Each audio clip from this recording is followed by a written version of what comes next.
Hi friends, welcome to happy cooking. இன்றைக்கி variety rice ரெசிபீஸில் தேங்காய் சாதம் தான் பண்ண போகிறேன். தேங்காய் சாதம் பண்ணுறதுக்கு ஃபஸ்ட்டு தேங்காய் துருவல் ரெடி பண்ணணும்.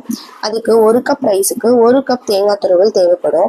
தேங்காய் துருவல் செய்ய தேங்காய் பின்னாடி இருக்கிற தோலெல்லாம் சீவி எடுத்துக்கலாம். அதுக்கப்புறம் தேங்காவை இந்த மாதிரி துருவி எடுத்துக்கணும்.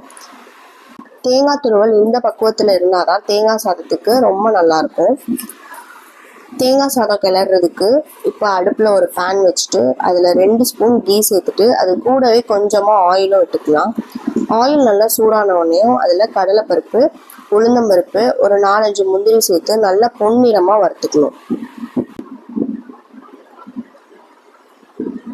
இந்த மாதிரி நல்லா வறுத்த உடனே அதில் 2 காஞ்ச மிளகா, கொஞ்சமாக கருவேப்பிலை போட்டுட்டு அதையும் நல்லா வறுத்துக்கலாம். எல்லாம் சேர்ந்து நல்லா புரிஞ்சு வந்தோன்னா அதில் கொஞ்சமாக உப்பு, ஒரு சிட்டிகை பெருங்காயத்தூள் சேர்த்து நம்ம துருவி வச்சுருக்க தேங்காயையும் அதில் போட்டு லைட்டாக கிளறி மட்டும் எடுத்துக்குவோம். தேங்காய் துருவலை நம்ம ரொம்ப டீப் ஃப்ரை பண்ணக்கூடாது. லைட்டாக பெரட்டி மட்டும் எடுத்துட்டு நம்ம எடுத்து வச்சுருக்க சாதத்தையும் அதில் போட்டு லைட்டாக பெரட்டிக்கலாம். நான் இன்றைக்கி வீட்டில் வடிக்கிற சாதத்தை தான் நான் யூஸ் பண்ணியிருக்கேன். நீங்கள் இதை பாசுமதியிலையோ இல்லை பச்சரிசியிலையோ கூட செய்யலாம். கடைசியாக கொத்தமல்லி தூவி இறக்கிடலாம். அவ்வளோதான், தேங்காய் சாதம் ரெடி ஆயிடுச்சு.